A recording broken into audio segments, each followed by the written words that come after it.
La siguiente es una producción de 360podcast.sb.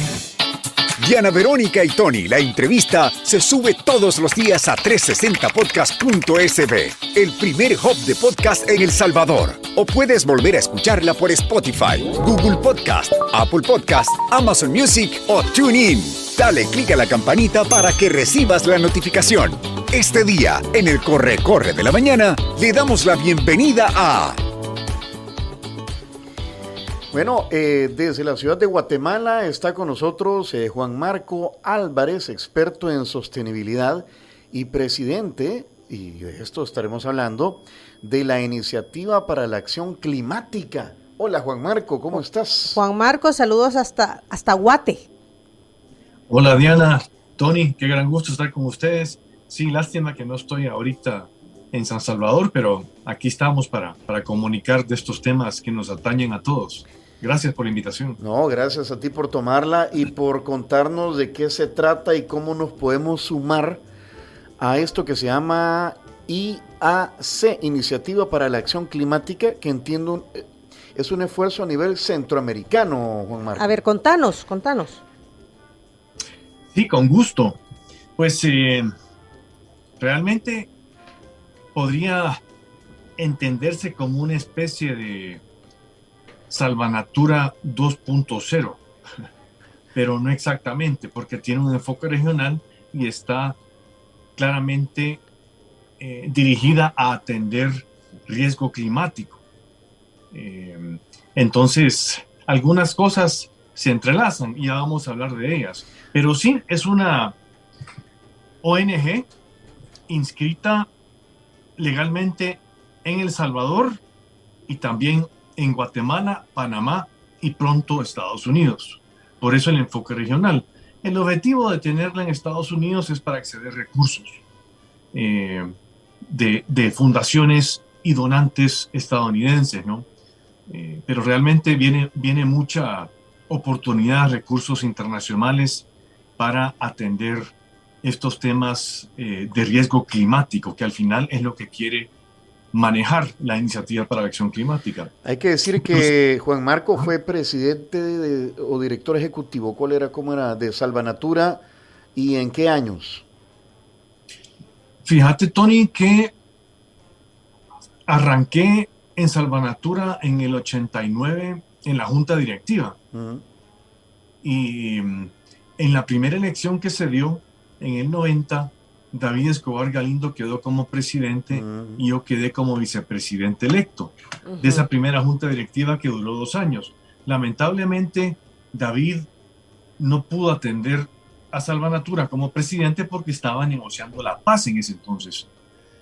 Me tocó a mí asumir la presidencia en funciones y fue así como en el 92, en la segunda elección formal de junta directiva, yo declino ese puesto y entra Francisco de Sola como presidente de Salvanatura y a partir del 92 ya empiezo a fungir como director ejecutivo hasta finales del 2008, enero de 2009, que me retiro porque por temas laborales me mudo a Ginebra, Suiza, ¿no? Entonces estuve prácticamente 19 años. 19 años, sí. En Salvanatura. Sí. Ajá, okay. Es que me acordé porque dijiste que es una especie de Salvanatura 2.0, ¿verdad? Pero porque es una ONG, realmente. Ajá. Entonces, y la verdad que como fui uno de los fundadores de Salvanatura, en este caso estamos iniciando más o menos de la misma forma a la Iniciativa para la Acción Climática, ¿no? Con un grupo de socios fundadores en la junta directiva de la Iniciativa para la Acción Climática. Me acompañan, porque yo la estoy presidiendo, me acompañan Rodrigo Samayoa, Carlos Isaac Pérez, que es un costarricense que radica en El Salvador, especialista en estos temas. También está Jaime Recinos, que creo que ustedes lo conocen. Él trabajaba en Holcim recientemente, por varios años. También está Michelle Gallardo de Gutiérrez como directora. Ella fue ex viceministra del Ambiente y ex viceministra de Turismo. Está Daniela Salaverría, está Ricardo Auspur y está Francisco de Sola. Somos 9 directores y estamos buscando también en los distintos países directivas también específicas para atender necesidades en cada país. Pero lo bueno de todo esto, y me da mucho orgullo, es que esta iniciativa pues nace en El Salvador y acaba de ser legalizada por el Ministerio de Gobernación, lo cual nos da mucha satisfacción, ¿no? Específicamente, ¿a qué se va a dedicar esta ONG, la Iniciativa para la Acción Climática? Yo quisiera hablarles un poquito, antes de entrar, digamos, en detalle, de lo que va a ser la iniciativa, ¿por qué nace, más bien, la Iniciativa para la Acción Climática? Y entendamos un poquito el contexto, de dónde viene todo esto, ¿no? Y yo creo que esto es importante para los que nos escuchan y nos están viendo también.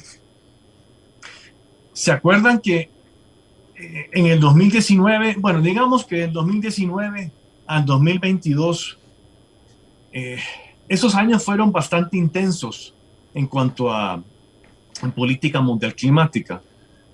Se llevaron a cabo varias cumbres, incluyendo la COP25 en Madrid y la COP26 en Inglaterra el año pasado. Estas son las reuniones anuales sobre el clima, en donde todos los gobiernos se reúnen bajo la Convención Marco de Cambio Climático de la ONU. Entonces, todas estas iniciativas buscan movilizar esfuerzos políticos y económicos para robustecer el Acuerdo de París, que si recuerdan se firmó en el 2015. Y el objetivo de este es limitar el aumento de la temperatura global por debajo de 2 grados centígrados, idealmente en 1.5 grados centígrados para el año 2100 como máximo. Pero, ¿qué pasa? Todos estos planes climáticos que presentan los países en las cumbres, incluyendo los últimos que llevaron los gobiernos a la COP26 en Inglaterra, difícilmente se va a lograr mantener la temperatura por debajo de 3.3 grados centígrados para el 2100. O sea, a pesar del compromiso de estos países, las emisiones globales continúan aumentando, ¿verdad? ¿Cuánto generamos hoy como humanidad? 110 millones de toneladas de carbono al día. Y se estima que la curva va a seguir creciendo hasta el 2030, donde se espera que se llegue a un pico de emisiones y a partir de ahí van a empezar a bajar. Si los gobiernos de plano le meten a cumplir con el objetivo del Acuerdo de París. Hoy día, ¿cómo estamos? El aumento promedio global que hemos provocado es del orden de 1.15 grados centígrados desde los inicios de la Revolución Industrial, pero la temperatura está aumentando 0.2 grados por década. Es decir, estamos en camino a sobrepasar 1.5 grados de temperatura en el 2040. Y ojo con eso, porque aunque ese aumento actual de 1.15 grados centígrados promedio, ¿verdad?, no parece mucho, en términos de impacto hay que verlo con muchísima cautela, considerando lo que ya estamos viviendo, ¿verdad? Juan Marco, para que todos entendamos qué significa ese aumento de la temperatura, cómo ese aumento de la temperatura está dañando la Tierra. Si ustedes se acuerdan, todo lo que hemos estado viendo en estos 3 años, del 2019 para acá, hemos visto mayor derretimiento del hielo en los polos y en Groenlandia, incendios descontrolados en California, Oregon inclusive, Australia y hasta en los países nórdicos y Siberia, también sequías, huracanes e inundaciones con mayor intensidad. ¿Se acuerdan de la tormenta Amanda y los huracanes Eta y Iota en el 2021? ¿Cómo nos afectó? Y por supuesto, bueno, afectó más a Guatemala y a Honduras, los huracanes, pero la tormenta Amanda Cristóbal, que fue una tormentita, sí nos afectó severamente en el 2021. Y esto también está generando refugiados climáticos, incluidos muchos de nuestros compatriotas en la región, en particular los que se ubican en el denominado corredor seco en donde El Salvador encaja en todo su territorio, ¿verdad? Refugiados climáticos es algo que estamos viendo a nivel mundial, ¿verdad? Particularmente de esta zona también. Guatemala, El Salvador, ante todo, y un poquito menos Honduras y Nicaragua. Yo creo que aquí tenemos que entender que nosotros, como región, no somos los principales emisores de gases de efecto invernadero, ¿verdad? Pero sí somos una de las regiones más vulnerables ante el impacto del cambio climático. Y nosotros, como El Salvador, somos todavía más vulnerables debido a nuestra ubicación geográfica, abajo de la cuenca del río Lempa. Todo lo que haga Guatemala y Honduras en términos de cambiar el uso del suelo nos afecta y nos hace más vulnerables. Y también un segundo elemento que nos hace más vulnerables es la severa degradación de todo nuestro territorio, ¿ya? Uh-huh. Voy a agregar un dato y una pregunta a la vez, Juan Marco.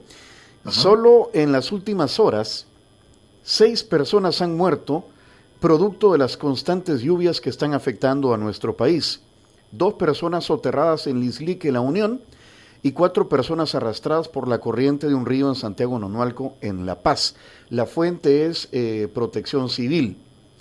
En estas reuniones que organizan Naciones Unidas y todos estos organismos internacionales, llegan los gobiernos, se discuten estos acuerdos, se ponen de acuerdo, les cuesta ponerse de acuerdo, se ponen de acuerdo y se ponen metas. Esos son los gobiernos. Pero es un hecho, por ejemplo, que los privados, en este caso, por ejemplo, privado pleca gobierno, porque el gigante petrolero saudí Aramco, por ejemplo, es la empresa más rentable del planeta, pero también es la que más toneladas de gases de efecto invernadero ha lanzado a la atmósfera. Entonces, ¿es que el gobierno no pone en regla a los privados? ¿O es que se toman estos acuerdos pero se los pasan por el arco del triunfo? ¿O qué sucede? ¿Importan más las ganancias? Sí. Lo que pasa, Juan Marco, a ver, el Acuerdo de París era el gran compromiso para ir disminuyendo los gases de efecto invernadero, que no son más que las emisiones de gases de la industria. Hablemoslo así de claro. La quema de combustibles fósiles. Exacto, la quema de combustibles, o sea, llámese... Y la deforestación también, un poco la agricultura, pero más que nada la quema de combustibles fósiles. Exacto, la quema de los combustibles, ¿verdad? Entonces, hubo este acuerdo a través del cual los países industrializados, las grandes industrias se comprometían, ¿verdad?, a bajar esas emisiones, cambiándola por energías alternativas, energías sostenibles, entiendo, una parte, la otra parte disminuyendo, que por cierto se logró a raíz de la pandemia en el 2020, porque pues sí, las empresas no podían trabajar y entonces hubo menos emisiones de gases, ahí quedó comprobado pues.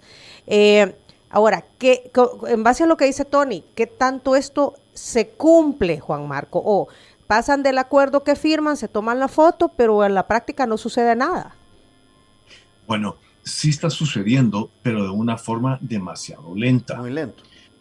Por eso, o sea, el objetivo del Acuerdo de París, para lograr que la temperatura al año 2100 no sobrepase los 1.5 grados, o sea, no sobrepase los 2 grados más bien, idealmente se quede en 1.5 grados centígrados, tenemos que descarbonizar la economía y apostarle a 0 emisiones netas en el año 2050. Es decir, si hablamos de que va a haber un pico de emisiones entre el 2025 y el 2030, como lo acabo de decir, y que a partir del 2030 van a comenzar a bajar, tenemos que asegurar como planeta que bajen lo más que se pueda para que al final, en el 2050, hayan 0 emisiones netas. De lo contrario, no vamos a llegar a la meta del Acuerdo de París, de limitar el aumento de temperatura, ¿no? Pero el problema aquí, y volviendo a lo que dijiste, Diana, de que no pasa nada con esto de que se siguen quemando combustibles fósiles y la energía en la mayoría de los países se genera a base de carbón mineral, a base de petróleo, búnker, diésel, qué sé yo.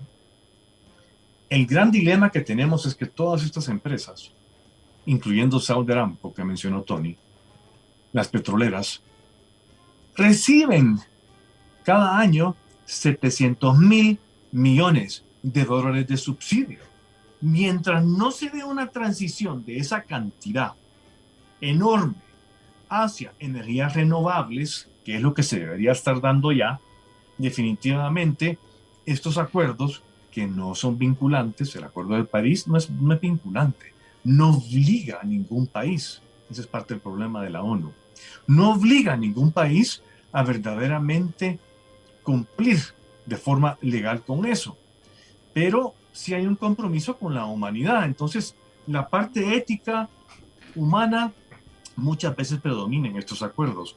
Entonces tenemos un gran dilema en este sentido como humanidad, que estos acuerdos al final no es que sean pura paja, porque sí verdaderamente hay planes interesantes de descarbonización, y muchas veces quien está liderando son las grandes multinacionales, las empresas privadas multinacionales, con sus planes de descarbonización para cumplir con el Acuerdo de París. Están tratando y le están apostando de llegar a carbono neutral o hacer emisiones netas como industria al 2050. Ujú. Multinacionales, pues como Unilever, PepsiCo, qué sé yo, un montón de europeas también, son un montón.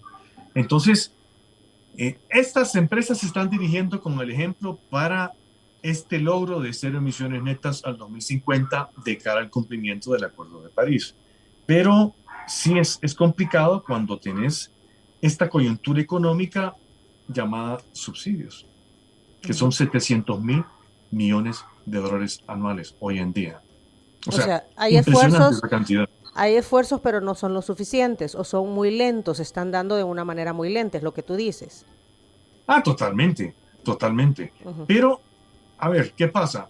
Los gobiernos, el Acuerdo de París los obliga a que presenten en cada reunión anual estas COPs, ¿verdad? Conferencia de las partes. Este año se va a llevar a cabo la COP27 de la cumbre relacionada a la Convención Marco de Cambio Climático en Egipto, a finales del año. Ahí los países van a presentar sus planes de acción climática con un nivel de ambición más alto. Entonces, en teoría, en la COP27 de Egipto, estos planes de acción climática, o NDCs, por sus siglas en inglés, contribuciones nacionales determinadas, deberían ya provocar que de aquí al 2100, con base a sus planes de descarbonización, la temperatura se mantenga entre 1.5 y 2 grados centígrados. Porque hoy por hoy, como lo dije, esos planes de acción que se presentaron el año pasado en Glasgow, Inglaterra, en la COP26, por ahora le apuntan a 2.7 grados centígrados hasta 3.3 grados centígrados de aumento. Entonces necesitamos mayor compromiso de los gobiernos para bajar esa proyección o ese escenario climático de aumento de la temperatura global. De lo contrario, si ya estamos viviendo todo esto, que lo estamos sintiendo en carne propia, los embates climáticos, con un aumento de 1.15, 1.2 grados centígrados, que es el aumento que se tiene hoy en día, imaginémonos lo que puede pasar con 1.5, 2 grados centígrados de aumento. Vamos a estar viviendo todos estos incendios, sequías, tormentas con un nivel más severo. Bueno, ayer tiene que ver también con el tema de los drenajes, pero ayer la ciudad de Santa Ana, el centro de Santa Ana, estaba hecho un río, ¿verdad? Aquí hubo crecidas de ríos, o han habido en las últimas horas. Y esto tiene que ver con la deforestación, Juan Marco, y tiene que ver con, la no actualización de los sistemas de drenaje, porque en Santana se viene hablando de ese tema por años, Tony, de que Ayer se inundan las calles en Santa Ana, pero dicen que los sistemas de drenaje no están actualizados. Impresionante, Diana Verónica y Tony, impresionante las correntadas en Santana. Hace poco mencioné que El Salvador es más vulnerable debido a su ubicación geográfica abajo de la cuenca del río Lempa y también a la degradación ambiental del territorio. O sea, En síntesis, ¿cómo estamos? Desde cuencas, la parte alta de las cuencas y la parte intermedia, inclusive en algunas cuencas hasta las partes bajas, sumamente deforestadas. Áreas naturales disfuncionales, en papel. No tienen custodio adecuado. Cualquiera caza, cualquiera tala, no se le dice nada. Construcción desbordada, sin una planificación, sin aplicar la ley de ordenamiento territorial y sin medidas preventivas en términos de construcción o mitigación del impacto. Mitigación verdadera, ¿verdad? Porque muchas veces se construye y no se mitiga adecuadamente in situ. Sí, no se reforesta, ¿verdad? Sino que la compensación es en otro lado y no en el mismo sitio donde se hace el desarrollo urbano. Pero también tenemos aguas superficiales contaminadas y acuíferos disminuidos. Así de vulnerables estamos. Y si le añadimos el tema, en términos urbanos, de que las alcaldías son excesivamente deficientes en cuanto a limpiar el sistema de drenaje y los tragantes, entonces estamos bastante fritos, literalmente, con el cambio climático. Y entonces, ya para pasar a la acción, te repito la pregunta, la iniciativa para la acción climática, ¿de qué forma busca incidir en estas realidades? Ajá, ¿qué es? Ok. Al final, nosotros en la IAC, en esta iniciativa, hemos encontrado una oportunidad a través de un vacío por cubrir. Y es que partamos de que los gobiernos de Centroamérica no son ejecutores netos. Para eso están las ONGs, para cubrir los vacíos y complementar el quehacer de los gobiernos. Por eso se llaman organizaciones no gubernamentales y sin fines de lucro, ¿verdad? Entonces, la idea es convertirnos en una organización regional líder en investigación e implementación de soluciones para la acción climática. ¿Cómo? Contribuyendo a fortalecer políticas públicas, no solo en El Salvador de nuevo. Estamos hablando de Guatemala hasta Panamá, ¿verdad? Es la región. Digamos, la región centroamericana. Desarrollando proyectos de mitigación y adaptación para beneficio de la sociedad centroamericana. Entonces, ¿qué buscamos? Impulsar acciones de mitigación y adaptación al cambio climático con la finalidad de fortalecer resiliencia y minimizar vulnerabilidad. Resiliencia significa resistir ante los shocks climáticos, ¿verdad? Entonces, resiliencia es invertir en resistencia climática, ¿no? Y tener buena resiliencia como país implica reducir vulnerabilidad ante los embates del clima. Y a eso le estamos apostando. Hay mucha oportunidad de financiamiento internacional. Recordémonos también que la región no se destaca por transparencia. En algunos casos en donde la democracia funciona, hay cambios de gobierno. Pero muchas veces, cuando hay cambios de gobierno y traslapan proyectos en ejecución, muchas veces los proyectos, porque eran de un gobierno opositor, digamos, al que ganó, los proyectos muchas veces se anulan o pierden el interés de los ministros de turno y se disminuyen en términos de impacto y su ejecución. Y muchas veces, por la burocracia misma entre la cooperación y los gobiernos, estos proyectos verdaderamente no tienen el impacto deseado y tampoco se comunica lo que hacen a la sociedad. Eso pasa con todo, o sea, lo estamos viendo ahorita y pasa con todos los gobiernos, incluso entre gobiernos del mismo partido político. El que llega dice que lo que hizo el anterior no sirve, lo cambia y no le da continuidad. Pues. Empezamos otra vez. Tristemente así es. Y o sea, si yo veo los últimos gobiernos en El Salvador han hecho cosas buenas en términos de planificación. la Política Nacional de Medio Ambiente, el Plan Nacional de Cambio Climático, el Plan Nacional de Recursos Hídricos, la Estrategia X, la Estrategia Y, pero al final no pasan a la acción. Se quedan con un par de proyectitos bastante dispersos que no son nada estratégicos. Pero hay mucha documentación bastante valiosa. Pero lo que pasa, sí, Juan Marco, lo que pasa es que toda esta documentación al final del día de nada sirve si no se aplica. Un montón de proyectos que cuestan hay ese montón de investigaciones, diagnósticos, análisis, pero pero todo eso llevado a la acción es muy poco. Ahora, desde esta iniciativa que entendemos es privada, ¿cómo entonces pretenden ustedes incidir? Privada en el sentido de que viene de la sociedad civil, porque es una ONG, ¿no? Es una ONG, exacto, que va a buscar financiamiento externo, ya lo decías tú, por eso es que también está inscrita en Estados Unidos. Y obviamente, pues para desarrollar cualquier proyecto necesitas de financiamiento y todas las organizaciones privadas pues buscan, eso es legal, ¿verdad? Y es lógico buscar este financiamiento. Entonces, ustedes como iniciativa, ¿cómo pretenden, cuáles son los pasos a seguir, cuáles son las acciones a seguir para en realidad incidir en lo que está pasando en la región? Te referís más bien a cuáles son nuestros ejes programáticos. Ok. O sea, ¿en qué nos vamos a enfocar? Exacto.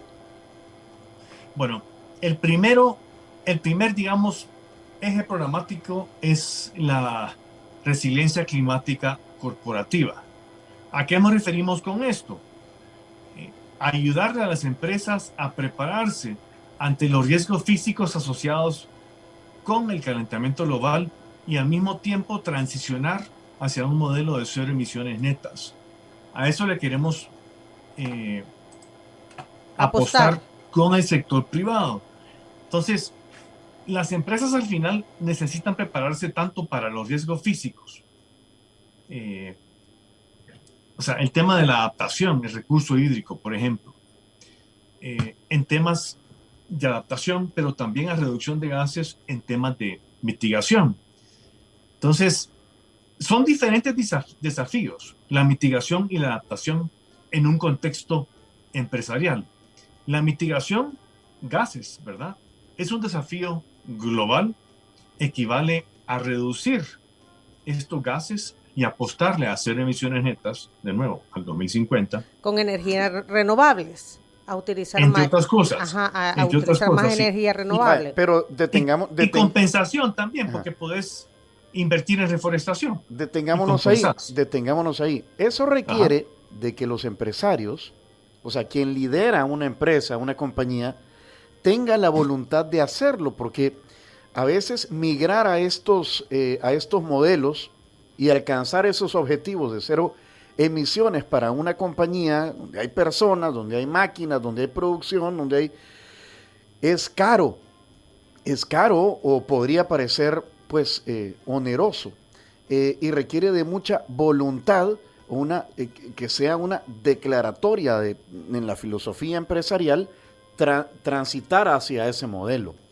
Y puede que muchos no tengan esa visión, Juan Marco. Muchos quieren simple y sencillamente ahora sobrevivir dentro de una situación económica complicada y el medio ambiente pues me vale chonga. Yo lo que quiero es producir porque producir y tengo vender porque tengo deudas que pagar. Tengo que pagarle al banco y a los empleados y compromisos y los impuestos y el IVA y la situación económica no se ve positiva.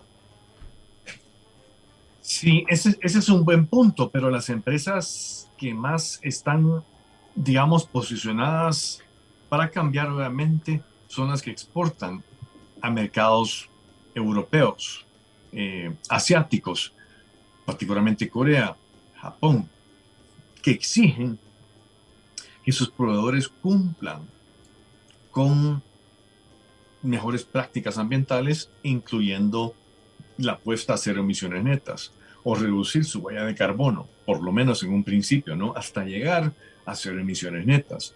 Entonces, las empresas que exportan están, digamos, en una posición tal vez de presión del mercado internacional para que verdaderamente cumplan esto. Pero las que no exportan o las que no se ven obligadas por sus clientes o compradores a cumplir con estos temas de mejores prácticas ambientales y sociales, verdaderamente son las que se van quedando atrás. Ahí es a donde debe aplicarse políticas públicas para incentivar el cambio. Si hubiese un impuesto al carbono, que todavía falta y está por definirse a nivel internacional, siempre bajo el marco del Acuerdo de París, el artículo 6 específicamente. Cuando se dé un impuesto al carbono, esta transición y esos famosos subsidios van a empezar a disminuir. ¿Con cuánto pudiese empezar a tasarse una tonelada métrica de carbono? Estados Unidos, por ejemplo, le está apostando a $50 la tonelada métrica y paulatinamente va a ir subiendo hasta que el mercado la vaya ajustando un poco. Eso puede ser un elemento interesante, pero no estamos viendo, más allá de Canadá, por ejemplo, y algunos países europeos, la aplicación de ese impuesto al carbono. Tenemos que masificar eso en los demás países de alguna forma, Juan Marco, para ayudar con estos temas. Pero más allá del tema del cambio climático, tú estás hablando de un impuesto. ¿Y por qué no exenciones a quienes sí se porten bien? Ya existe, bajo la ley de energías renovables en El Salvador, a diferencia de otros países, la exención de impuestos, 10 años del impuesto sobre la renta y el IVA de la importación de paneles solares, por ejemplo. Ese es un ejemplo. Y por eso El Salvador lleva la delantera en el sector industrial principalmente y comercio a invertir en plantas de autoconsumo solar, a diferencia de Guatemala y Honduras. Porque existe este incentivo que tú mencionas. Exactamente. Ajá. Exactamente. 10 años de exoneración del impuesto la renta. Del impuesto sobre la renta. Ajá. Y la exoneración del IVA al importar los paneles solares. Ajá, ok. O sea, es un incentivo significativo, particularmente cuando tenés un costo de energía alto. En Guatemala es menos porque la energía es mucho más barata que en Honduras y que en El Salvador. Pero bueno, esos son ejemplos. Pero al final necesitas una buena aplicación de la Ley General de Medio Ambiente. Mientras no haya liderazgo gubernamental en la temática ambiental, que eso se puede generar por presión de la sociedad civil en nuestros países muchas veces y del mismo sector privado, porque el sector privado, las empresas que ya están metidas en este tema de mejores prácticas ambientales y sociales, incluyendo el tema de la apuesta a cero emisiones netas al 2050, alineadas al Acuerdo de París, estas empresas lo que quisieran es que todas las demás empresas, por lo menos las competidoras, en su nicho industrial o en su nicho específico, estuvieran trabajando bajo las mismas reglas del juego. Eso puede facilitar un cambio un poquito más agresivo en el sector privado. Pero mientras eso no se dé, vamos a seguir con algunas empresas que simplemente, en inglés se llama free riders, ¿verdad? Que al final se montan un poquito en las oportunidades o se disfrazan la oportunidad mientras no les exijan, pues no cumplen, ¿verdad? Sí, o sea, tú dices, son pocas las empresas en El Salvador que lo hacen por convicción propia. O sea, las que lo están haciendo es por convicción propia, no porque desde una política gubernamental se exija, no sé si es correcto no usar esa palabra, se exija a las empresas ir migrando a este tipo de energías renovables con estos incentivos. Sí, es correcto lo que dices. Es complicado. Es complicado realmente tratar de alinear a todo el sector privado sin una buena legislación que verdaderamente baje y las autoridades obliguen al cambio. Pero hay formas de hacerlo, ¿verdad? Yo creo que una mezcla de incentivos, con garrote y con la zanahoria, ¿verdad? Incentivos e Cabal, impuestos. Una cabal. mezcla. Mira, aquí dice Vladimir Lobato, que es un salvadoreño que nos escucha en Calgary, Canadá. Buenísimo. Nosotros en Canadá ya pagamos impuestos sobre el uso de productos de carbón. Se llama carbon tax, o sea, impuesto de carbón, que sube grandemente los precios de combustibles. Y el impuesto al carbón está diseñado para disminuir el uso del combustible fósil. Exacto. Entonces, en este momento, mientras no haya una transición más ágil en vehículos eléctricos, definitivamente representa un costo para la sociedad. Hay que agilizar ese cambio. O sea, sí, tiene razón Pues esta sí. persona que nos habla de Canadá, pero eso es algo momentáneo que tiene que transicionar en la medida que se invierta en un parque vehicular eléctrico que no utilice combustibles fósiles. Sí, lo que pasa es que lo eléctrico se tiene que conectar y para conectarte tenés que producir energía. Entonces, seguimos en lo mismo, pues tenés que producir energía. El dilema nuevamente es esos 700,000 millones de dólares al año de subsidios a la explotación de combustibles fósiles. ¿Y por qué, ¿y por qué se les da ese subsidio, Juan Marco? El lobby de las empresas petroleras. No, pero ¿para qué? Pues no lo entiendo. Para que sigan explotando y comercializándolo. O sea, para que el negocio continúe, en otras palabras. Impresionante. Sí, o sea, impresionante. El mundo al revés, ¿verdad? En este caso, así es. Ajá, el mundo al revés, exacto. Ok, entonces dices, en el país se necesita que la política de cambio climático se haga sentir, es lo que tú dices, Juan Marco. Sí, pero para que se haga sentir, estas leyes y políticas relacionadas de cambio climático tienen que ser también consensuadas. Tenemos a gobiernos que no socializan sus políticas o que no toman en cuenta a otros actores, incluyendo el sector privado, para mejorar incluso los planes de acción climática que están llevando a estas cumbres. Entonces, de manera unilateral, estas cosas no funcionan. Lo mejor es tratar de consensuar legislación específica para transicionar a un país de cero emisiones netas de cara al cumplimiento del Acuerdo de París. Por ahí tendría que ir la cosa, ¿no? Yo entonces, no he visto, digamos, o sea, sí sé que el país va, alguna representación nuestra tiene que haber en estas reuniones, ¿verdad? Pero no sé realmente cuánta incidencia o si de alguna manera llevamos iniciativas o simplemente traemos el documento y se busca cumplirlo o de manera pues sin mucho entusiasmo, no sé. ¿Qué participación tenemos nosotros en todo esto y qué tanto se aplica? Esa es muy buena pregunta. Y la participación en estas cumbres de cambio climático y las cumbres también de biodiversidad, que son las dos cumbres principales anuales que organiza la ONU, bajo la Convención de Biodiversidad una y bajo la Convención Marco de Cambio Climático la otra, ahí va a depender también de las oportunidades que los ministros de medio ambiente que constituyen los puntos focales ante estas dos convenciones de la ONU, va a depender de la visión y perspectiva que los ministros tengan sobre las oportunidades que hay. En fin, hay mucha oportunidad para acceder no solo a cooperación técnica, pero sí muchos recursos para ejecutar. Y aquí no me refiero a que el ministerio ejecute, aquí me refiero a la coejecución con el sector privado en temas de mitigación y adaptación, con las ONGs, como muchos gobiernos en el pasado firmaron convenios de comanejo para las áreas protegidas.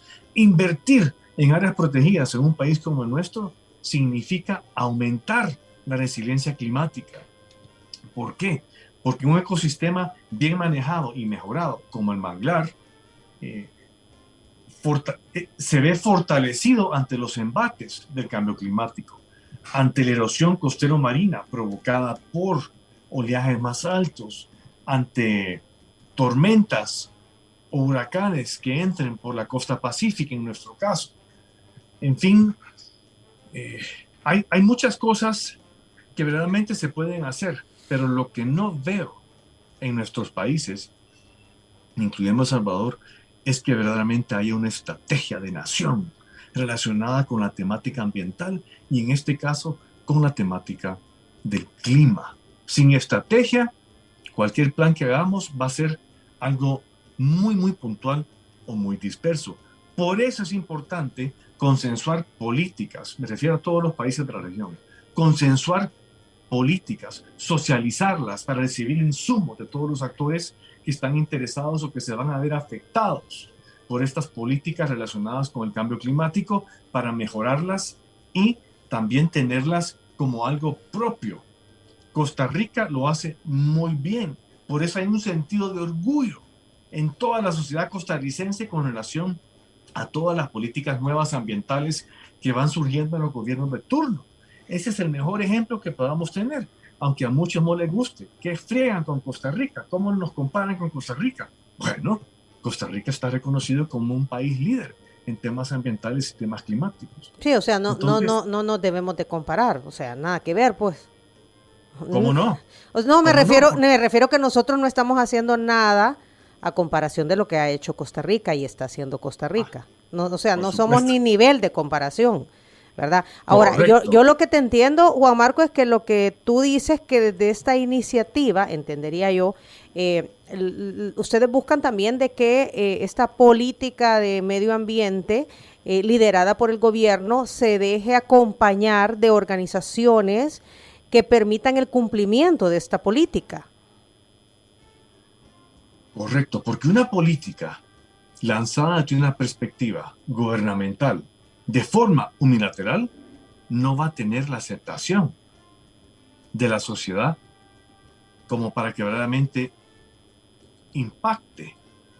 Mientras que si es consensuada con los actores, las ONGs, con el sector privado, definitivamente la sociedad en general se apropia de la misma y la puede ir monitoreando y hasta cierto punto garantizando que ésta se vaya cumpliendo de acuerdo a los planes del gobierno. El gobierno lidera, pero también recoge insumos de la sociedad civil.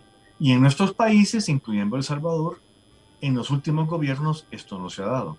Simplemente se desarrollan políticas o planes de acción, recurso hídrico, cambio climático, para cumplir con el mandato que te da la ONU al suscribirte como gobierno en estas convenciones, la de biodiversidad y la Convención Marco de Cambio Climático. Entonces, lo hacen por requisito, pero no lo hacen de una forma que realmente pueda tener el impacto deseado en el largo plazo. No consideran a los actores relevantes para fortalecerla con insumos de otros actores. Solo la hacen para cumplir nuevamente con un requisito. Entonces, eso mismo, a la hora de ser lanzada, entra, digamos, o se socializa, no se socializa, sino que se comunica, pero entra, se da a conocer de una forma muy débil, pues, no sé si me explico. Bien cuete soplado. Ajá, y no se toma en cuenta a las demás, a las organizaciones no gubernamentales, como tú apuntas, para echarla a andar. Porque en la medida en que todos estemos involucrados, pues todos nos preocupamos de que en realidad esto se haga. Exactamente. Entonces, hay gobiernos de gobiernos en la región, ¿verdad? Y algunos toman más en cuenta insumos de la sociedad civil, otros no. Pero la garantía del éxito en las políticas va a estar en proporción a los insumos del resto de los actores, más allá que hacerlo con el mismo staff de un Ministerio de Medio Ambiente, ¿verdad? Ya hay ejemplos de esa asociación entre proyectos de conservación donde se unen gobierno y empresa privada. El mismo Parque Nacional El Imposible, cuando yo creo que tú participaste en eso con Salvanatura, ¿verdad? Y creo que se ha manejado bien y se ha mantenido de alguna manera esta zona del país bastante protegida. Pues por lo menos en los 18 años que yo estuve, con ese acuerdo que teníamos de comanejo con el Ministerio del Ambiente para el Imposible, definitivamente le metimos a ese parque nacional como ningún otro. Fue uno de los parques mejor custodiados en toda la región centroamericana.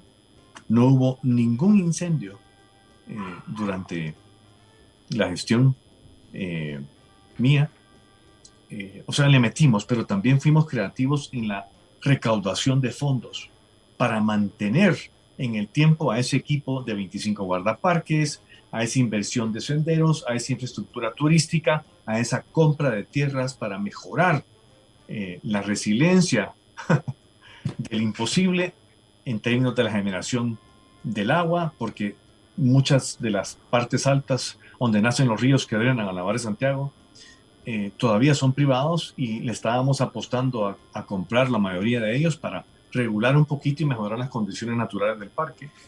Esa resiliencia climática basada en la naturaleza, a propósito. Claro. Bueno. Entonces teníamos mucho apoyo del sector privado. Para el Parque Nacional Los Volcanes generamos una alianza, siempre en Salvanatura, con Grupo Roble, donde Grupo Roble se comprometió con $100,000 al año, por 6 años, $600,000 por 6 años para cubrir la operación del Parque Nacional Los Volcanes. O sea, esos son hitos históricos en la región en términos de apoyo del sector privado, que es una fuente de financiamiento a las cuales también la Iniciativa para la Acción Climática le está apostando. En este tema de resiliencia climática corporativa, solo para terminar, habíamos hablado de mitigación de gases, pero también la adaptación requiere tratar impactos y riesgos, los cuales tienden a ser, digamos, más diversos y localizados. Entonces, en temas de mitigación y adaptación, la Iniciativa para la Acción Climática busca asistir al sector privado en el diseño y la ejecución de sus planes de acción climática. Pero ese eje no es el principal. El principal eje es otro, es relacionado con la mejor gestión del recurso hídrico. El tema del agua es crítico con este tema del cambio climático. ¿Qué buscamos como Iniciativa para la Acción Climática? Entre otras cosas, contribuir a la mejora de la gobernanza regional para la seguridad hídrica. Digamos, buscar y promover acuerdos binacionales en cuencas hidrográficas críticas, como la del EMPA, un acuerdo entre El Salvador y Guatemala, un acuerdo entre Honduras y El Salvador para el manejo del río Lempa, o incluso para el manejo del río de la cuenca, el río Huascorán. Aquí queremos buscar oportunidades de proyectos que al final disminuyan el riesgo climático. Entonces, estos proyectos van a estar muy enfocados, obviamente, no en la mitigación, sino que en la adaptación del territorio para hacerlo menos vulnerable. Menos vulnerable, sí. Bueno, eso va a requerir de mucha voluntad política primero, ¿verdad? Porque que se hablen, que se entiendan, que se pongan de acuerdo y que se cumplan las cosas. Juan Marco, se nos acabó el tiempo. Nosotros realmente cuando vimos este tema nos abstraemos de cualquier otro tema que esté pasando porque le apostamos como programa a el apoyo de estas iniciativas. Y bueno, Iniciativa para la Acción Climática están haciendo y podemos decir que cuentan con todo el apoyo de este programa para que tengan éxito, pues para que ayudarles a difundir. Estas súper agradecido, ¿verdad? Apenas van surgiendo, están en organización en Centroamérica y pueden contar con nosotros para la difusión. Exacto. De verdad lo hacemos por convicción. Así es, estamos comprometidos con el tema verde, así que conversamos conversamos por ello. A la orden, Juan Marco. ¿Qué pasó con los viernes verdes? Siempre los tenemos. Siempre, pero pues sí, de hecho, el viernes pasado, sí. Antepasado fue viernes verde, ¿verdad? Fue viernes verde. Siempre el primer viernes de cada mes, Juan Marco, es un viernes verde. Así que conversamos contigo de aquí a un par de meses para que nos cuentes los avances de esta iniciativa para la acción climática. Un abrazo hasta Guatemala. Muchas gracias. Solo quiero terminar con una cosita rápida. El enfoque de la iniciativa al final, ¿por qué crear esto? Porque no debe sorprender, por lo que hemos hablado, que el cambio climático adquiere mucho más importancia para el futuro de nuestra región y del planeta, en comparación a enfocarse a otras causas notables, como la pobreza, las enfermedades, las políticas migratorias, la pérdida de bosques y áreas naturales, incluso la seguridad hídrica. No van a mejorar si el tema de cambio climático empeora, Precisamente por esa razón es que un grupo de personas de la región centroamericana, comenzando por los salvadoreños que mencioné al inicio de esta entrevista, decidimos crear en el 2020 y ahora en el 2022 ya se legaliza la asociación denominada Iniciativa para la Acción Climática. Y siento que el futuro es nuestro y tenemos enormes oportunidades. Y gracias por el espacio nuevamente. Les mando un fuerte abrazo de Tehuate y nos vemos pronto de fijo. Ok, Hasta un abrazo. luego, Chao, Juan Marco. Si desean volver a escuchar esta entrevista, atención a lo siguiente. Si quieres volver a escuchar esta entrevista, ingresa a 360podcast.sb, el primer hub de podcasteros salvadoreños. Sigue a Diana Verónica y Tony la entrevista en Spotify, Google Podcast, Apple Podcast, Amazon Music o TuneIn. Esta fue una producción de 360podcast.sb.